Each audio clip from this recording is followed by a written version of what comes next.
안녕하세요, 명구입니다. 원정 3연전 중 첫 번째 경기인 뉴캐슬전에서 1대0으로 패배했습니다. 패배의 원인이 무엇이었는지 같이 보겠습니다. 먼저 라인업부터 보겠습니다. 저번 경기에서 무릎 부상을 입었던 마갈량이스가 복귀하면서 사실상 현 상황 최상의 라인업을 꾸렸습니다. 이번 경기에서 공을 소유하고 있던 시간이나 위협적인 찬스로만 보자면 매치 도미넌스를 보시다시피 뉴캐슬의 시간은 그다지 길지 않았습니다. 하지만 뉴캐슬은 초반부터 압박을 강하게 가져왔고 이른 시간에 득점을 해냈습니다. 여기에 더해 전반전에는 후방 빌드업 과정에서 뉴캐슬의 압박을 매끄럽게 풀어나오지 못해 계속해서 내려앉은 뉴캐슬을 상대로 공격해야 했는데 견고한 수비력과 좋은 피지컬을 갖고 있는 뉴캐슬 상대로는 쉽지 않았습니다. 후반전에는 뉴캐슬의 체력이 빠져 압박이 강하진 않았지만 4-5-1 포메이션으로 내려앉은 뉴캐슬을 뚫어내지 못했습니다. 중원을 두텁게 쌓아서 사이드로 유도하고 사이드에선 윙어에게 수비를 둘씩 붙이며 돌파를 허용하지 않았습니다. 후반전의 패스맵을 보면 박스 안으로 투입된 패스는 3개, 그 중에 딱 하나를 성공했습니다. U자 빌드업의 표본이라고 보일 정도로 의미없는 볼 소유만 이어갔습니다. 외대고르의 부재를 라야의 롱킥과 하베르츠의 공중볼 경험 능력, 사카의 솔로 플레이가 어느정도 커버쳤었지만 이번 경기에서는 빈자리가 크게 느껴졌습니다. 후방으로 내려가 빌드업에 가담하고 상대가 내려앉았을 때 창의성 있는 플레이를 해주고 전방 압박을 할 때에도 선봉장 역할을 해주는 외대고르가 보고 싶었던 경기였습니다. 뉴캐슬전 패배 이후 좋지 않은 소식이 들려왔습니다. 디렉터인 에두가 팀을 떠나게 됐습니다.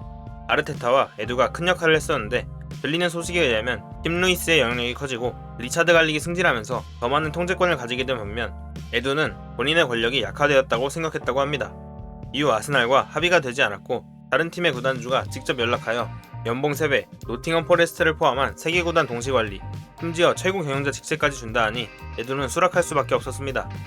에두의 이탈에 따라 대체자가 필요할 텐데 아르테타가 대체자 선택에 대해 큰 발언권을 갖게 될 것이고 또한 아르테타의 힘이 커지면서 아르테타의 결정에 의문을 제기하는 게 쉽지 않다고 합니다. 여러모로 최근 분위기가 좋지 않은데 디렉터의 이탈은 아쉬운 부분입니다.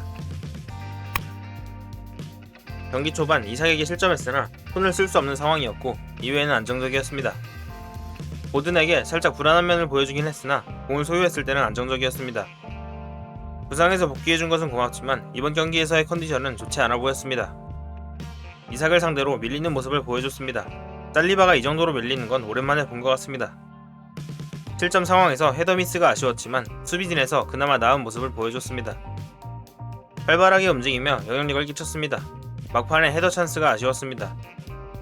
크게 눈에 띄지 못했고 공도 많이 잡지 못했습니다. 상대 수비를 제대로 뚫어내지 못하면서 부진한 모습을 보여줬습니다. 여러 번 시도를 했으나 찬스를 만들기엔 역부족이었습니다. 이번 경기 선발의 트로사르는 부진했습니다. 사이즈에서 크게 밀리며 힘을 쓰지 못했습니다.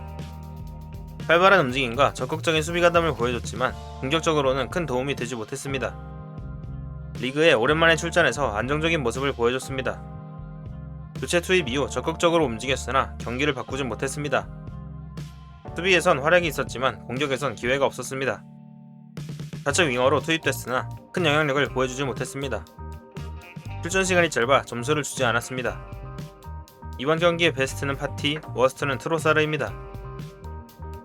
최근 리그 3경기에서 승리를 거두지 못하면서 분위기가 좋은 편은 아니지만 아르테타는 꼭 3경기씩만 부진했기 때문에 다음 리그 경기에선 다시 살아날 거라고 믿습니다. 다음 경기는 챔피언스리그 4라운드 인테르 원정입니다. 재밌게 보셨다면 구독과 좋아요 부탁드립니다.